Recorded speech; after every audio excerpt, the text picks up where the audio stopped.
Hi friends, ఈరోజు మనము హైదరాబాద్కి 30 కిలోమీటర్ల దూరంలో ఉన్న శంషాబాద్కి 8 కిలోమీటర్ల దూరంలో ఉన్న అమ్మపల్లి శ్రీ సీతారాముల ఆలయాన్ని చూద్దాం. ఆ ప్రక్కనే కాళీమాత ఆలయం కూడా ఉంది. ఈ రెండు ఆలయాలు నరుకుడ గ్రామంలో ఉన్నాయి. ఈ సీతారాముల ఆలయము 13వ శతాబ్దంలో ఏంగి చాళుక్య రాజులు నిర్మించారు.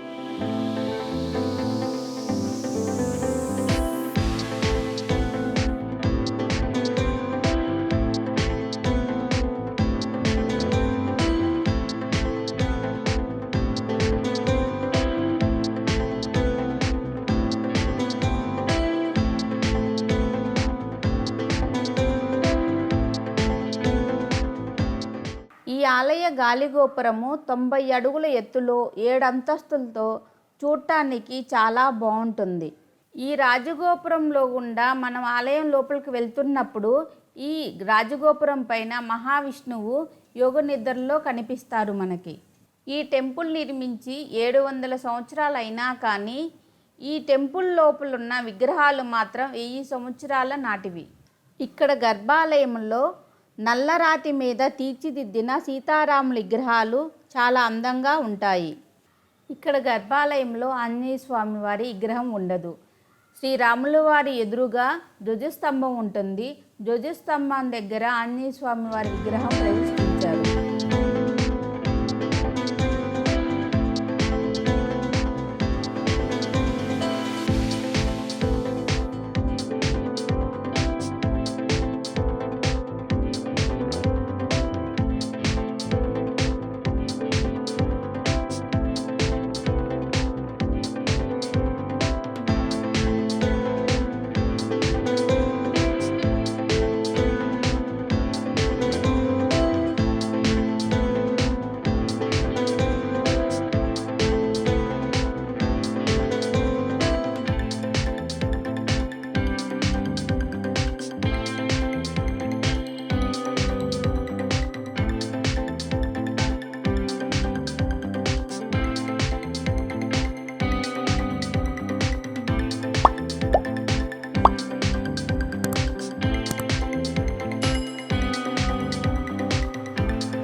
స్వామివారు దర్శనం అయిపోయిన తర్వాత మనం బయటకు వచ్చిన తర్వాత మనకు ఎదురుగా చుట్టూ పచ్చని కొబ్బరి చెట్ల మధ్యలో కోనేరు చాలా అందంగా ఉంటుంది.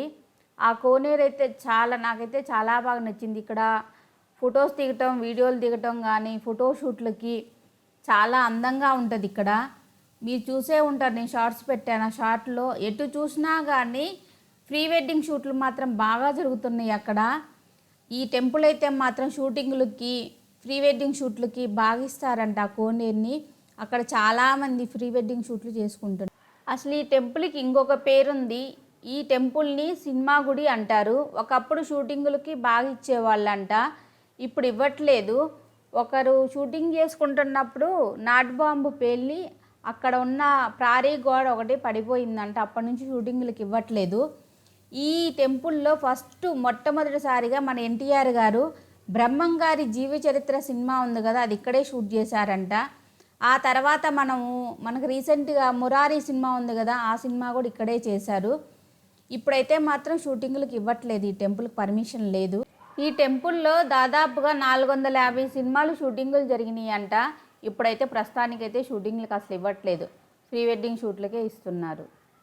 ఈ ప్రీ వెడ్డింగ్ షూట్లు కూడా 3000 టికెట్ అంట. 3000 తీసుకుంటే మార్నింగ్ నుంచి ఈవినింగ్ దాకా చేసుకుంటూ ఉండొచ్చు.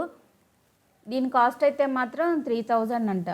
శ్రీ సీతారాముల టెంపుల్ చూడటం అయిపోయిన తర్వాత బయటకు వచ్చిన తర్వాత మనకు ఎదురుగా పెద్ద ఆంజనేయ స్వామి విగ్రహం ఒకటి ప్రతిష్ఠించారన్నమాట. ఆయన చూడటానికైతే ఆంజనేయ స్వామి చాలా అందంగా ఉన్నారు, చాలా చాలా బాగున్నారు. అక్కడికి వచ్చేపు కూర్చొని ఆ తర్వాత రిలాక్స్ అయ్యి కాళీమాత టెంపుల్కి బయలుదేరాను.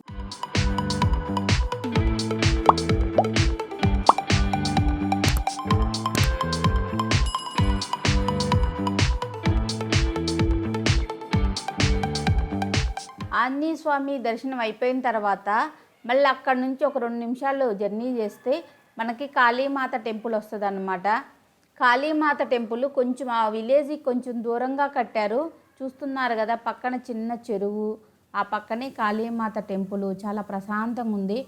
ఇంకోటి ఏంటంటే కలకత్తా కాళీమాత కలకత్తాలో ఎలా ఉంటారో యాజ్ టీజ్గా అలాగే ఇక్కడ కూడా కట్టారనమాట. చాలా బాగుంది. కాళీమాత అయితే మాత్రం లోపలైతే మాత్రం చాలా చాలా అందంగా అనిపించింది.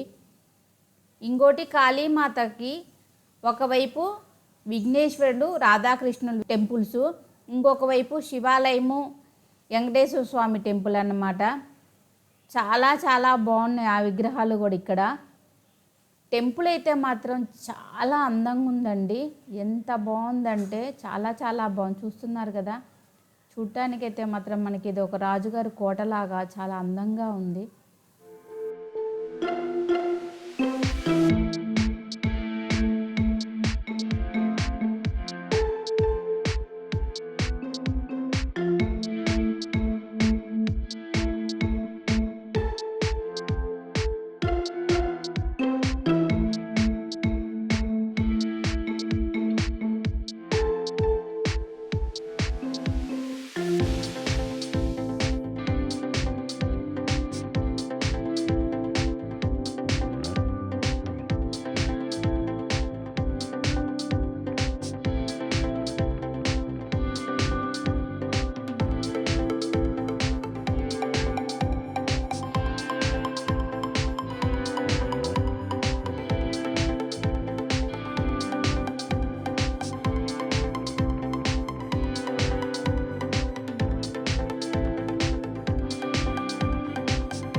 ఇక్కడ కాళీమాత టెంపుల్ లోపల పార్వతీ పరమేశ్వరులు వాళ్ళ తలమైన విఘ్నేశ్వరుడు అనమాట. చాలా అందంగా ఉన్నారు.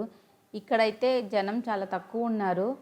ఇంకోసేపు ఫోటోలు దిగి వీడియోలు తీసుకొని ఆ తర్వాత ప్రశాంతంగా చూసారు కదా, గోడలకైతే మాత్రం చుట్టూ ఏదో ఒకటి రాధాకృష్ణులు, కృష్ణయ్య ఎట్లా పుట్టాడు ఏంటి, వివేకానందుని గురించి ఇలా ప్రతి ఒక్కటి భాగవతము, రామాయణం ఇలా ప్రతి ఒక్కటి చుట్టూ గోడలకి చెక్కారనమాట. చాలా అందంగా ఉంది. మామూలుగా మనం గోడ కడితే మామూలుగా కడతాం కాదు, ఇక్కడ గోడకైతే ప్రతి ఒక్కటి ఏదో ఒకటి మనకి పురాణాలు చూపిస్తున్నారు వాళ్ళు.